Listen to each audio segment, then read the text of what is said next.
அன்பானதனுடைய பிள்ளைகளே, எனக்கு பின்பாக இருக்கின்றதான இந்த அற்புதமான காட்சியை நீங்கள் பார்ப்பீர்கள் சொன்னால், மேகங்கள் மிக மகிமையாக இருக்கின்றது. அதுபோல பின்னாடி இருக்கிற இந்த மலைத்தொடர், இங்கே இருக்கின்ற இந்த மரச்செடி கொடிகள் எல்லாம் பார்க்கிற பொழுது மகிமையை, கர்த்தருடைய படைப்பின் மகிமையை வெளிப்படுத்துகிறது. ஆனால் நாம் வேதத்தை பார்க்கிற பொழுது படைப்புகளின் சிகரமாக இருக்கக்கூடியவன் மனிதன். தாம் படைத்த எல்லாவற்றையும் விட தம்முடைய சாயலில் தம்முடைய ரூபத்தின்படி நம்மைத்தான் படைத்தார்.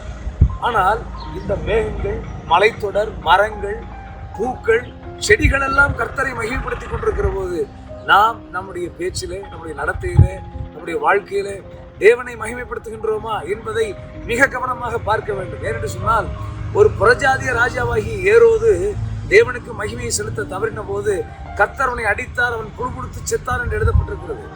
ஒரு புறஜாதிய ராஜாவாகிய நேபுகாத்நேசார் தேவனுக்கு மகிமை செலுத்த தவறி, நான் கட்டின மகா பாபிலோன் அல்லவா என்று சொன்னதனுடைய விளைவு அவனுக்கும் நியாய தீர்ப்பு வெளிப்பட்டது. அப்படி இருக்கிற போது கர்த்தருடைய பிள்ளைகளாக இருக்கிற நாம், அவருடைய மகிமைக்கென்று சிருஷ்டிக்கப்பட்ட நாம், அவருடைய வார்த்தையினாலும் செய்கைகளினாலும் தேவனை மகிமைப்படுத்த வேண்டும். இந்த நாளிலே கர்த்தரை மகிமைப்படுத்த கடவுள் உங்களுக்கு உதவி செய்வாராக.